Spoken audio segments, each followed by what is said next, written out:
Kutas, kupas tuntas, mantap.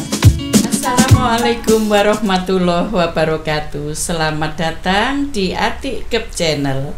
Pada kali ini kita ketemu juga sama informan kita, Mbak Evi. Bagaimana Mbak Evi kabarnya? Alhamdulillah sehat. Ibu gimana kabarnya, Bu? Alhamdulillah sehat. Ada kasus apa lagi nih? Iya, ini kasus dari teman saya lagi, tapi lain lagi.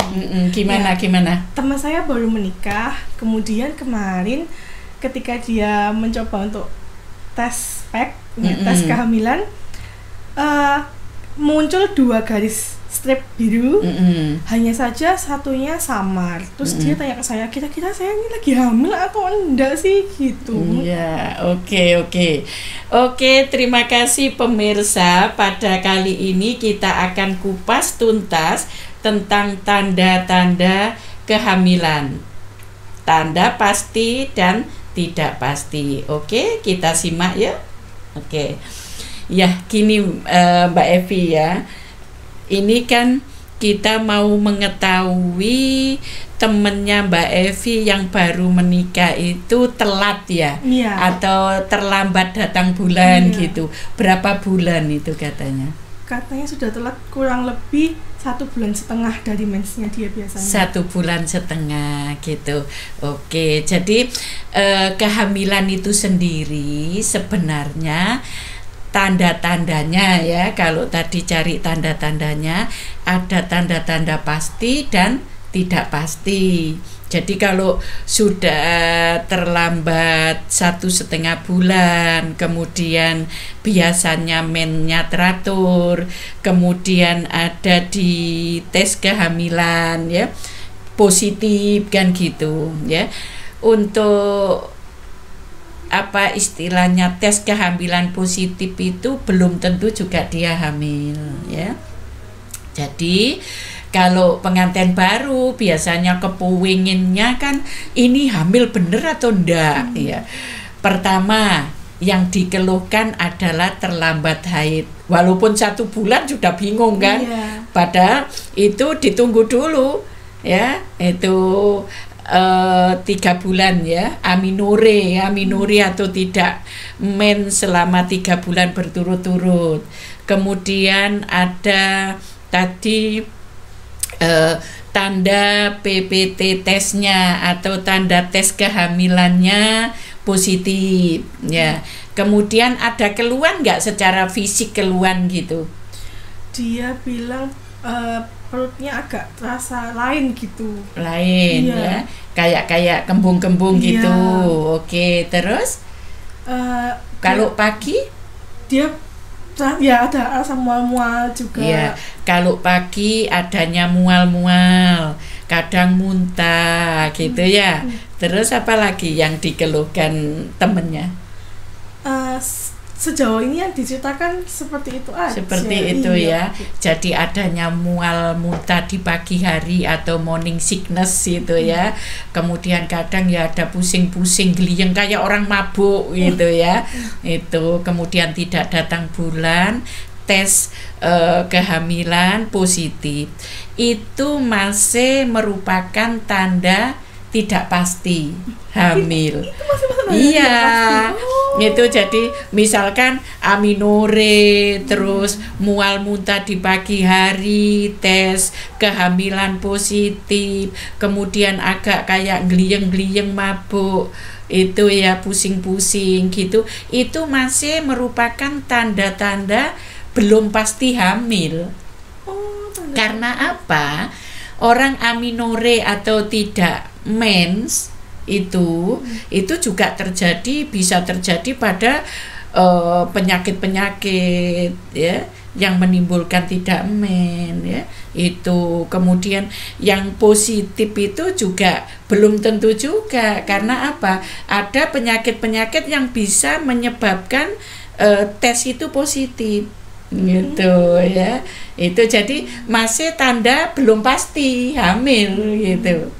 Nah, yang tanda pasti hamil itu Mbak Evi, ini menurut teori ya, yang tanda pasti hamil itu jelas kalau misalkan di USG sudah ada gambaran gitu ya, kerangka, atau di foto ada gambaran kerangka. Kemudian ada misalnya kalau usia 4 bulan atau 5 bulan kan sudah terdengar detak jantung janin pakai Doppler tuh, atau pakai fonendoskop yang Bu Bidan meriksa ya, itu ya. Alat ditaruh ya, taruh ya. Terus ada bunyi duk duk detak jantung janin, itu tanda pasti hamil. Jadi kalau memastikan orang itu hamil atau tidak, itu memang menunggu dulu, menunggu terdengarnya detak jantung janin, USG ada gambaran gitu ya. Kemudian foto, misalnya di foto ada kerangka janin, ada detak jantung janin ya, didengarkan Doppler. Kemudian ada di USG gambaran janin, atau di foto torak ada gambaran janin, itu pasti hamil.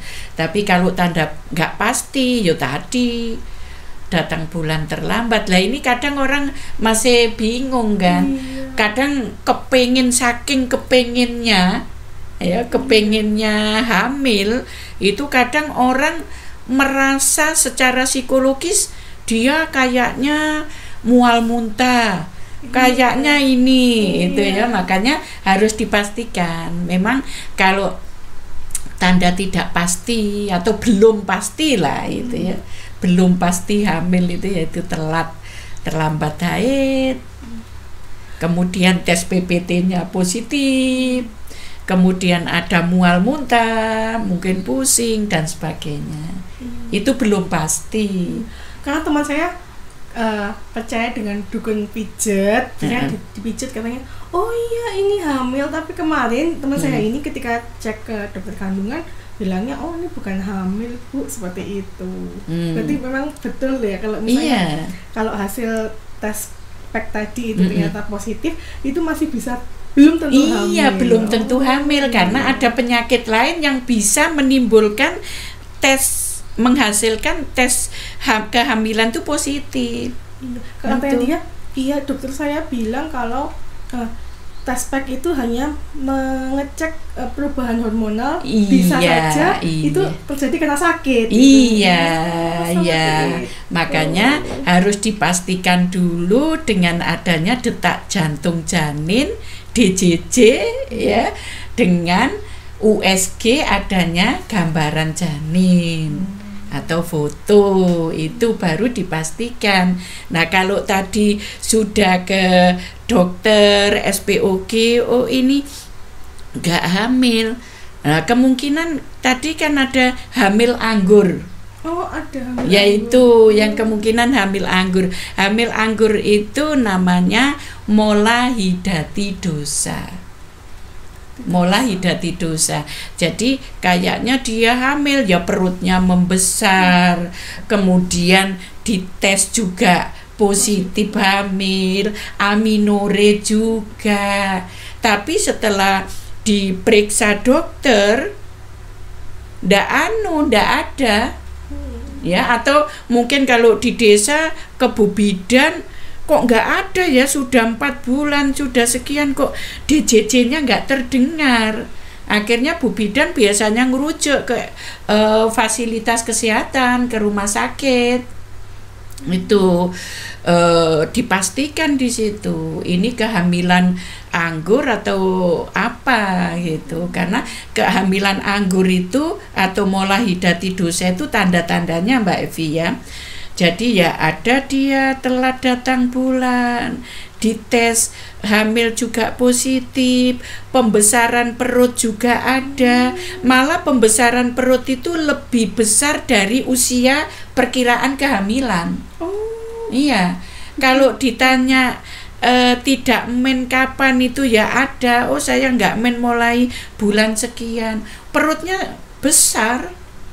Tapi diraba, nek Bu Bidan biasanya palpasi gitu, diraba nggak menemukan adanya tahanan ada janin, kayak kosong gitu. Biasanya gitu dirujuk ke fasilitas kesehatan sama Bu Bidan. Itu. Nah, itu diperiksa USG itu, Bu Mbak Evi. Iya, diperiksa USG sama dokter Objin, kosong adanya gambaran gelembung mola. Yo koyo anggur persis gambarnya. Nanti coba ini saya lihatkan ya di sini, nanti gambarnya itu ada. Itu seperti gelembung mola, tapi itu bukan janin. Nah, itu terbentuk ya karena adanya, sampai saat ini sih belum diketahui penyebabnya ya, tapi banyak faktor yang bisa menyebabkan terjadinya penyakit-penyakit atau kehamilan anggur itu, termasuk faktor hormonal, termasuk adanya kekurangan gizi juga bisa ya itu. Dan kalau sudah pernah hamil anggur itu potensial terjadinya koreo-karsinoma. Apa itu? Kanker bisa ke sana itu. Makanya sekarang kehamilan anggur kalau ditemukan, misalkan ditemukan oleh Bu Bidan, harus dirujuk ke rumah sakit. Dan itu harus segera dikeluarkan.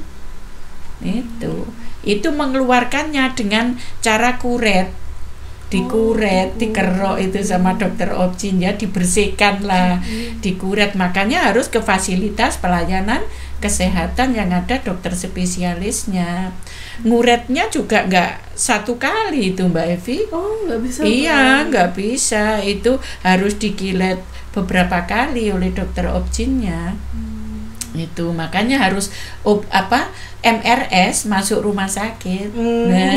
Masuk rumah sakit, MRS, kemudian perbaikan keadaan umumnya supaya kondisinya bagus sehingga nanti bisa hamil lagi kondisinya bagus. Itu makanya harus betul-betul dipastikan tanda-tanda hamil bener atau hamil pasti dan tidak pasti tadi.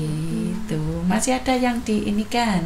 Sudah jelas sekali. Jelas sekali ya. Oke pemirsa, itu tadi kita kupas tuntas tentang tanda pasti dan tidak pasti hamil, yang tadi menyinggung sedikit tentang mola hidatidosa.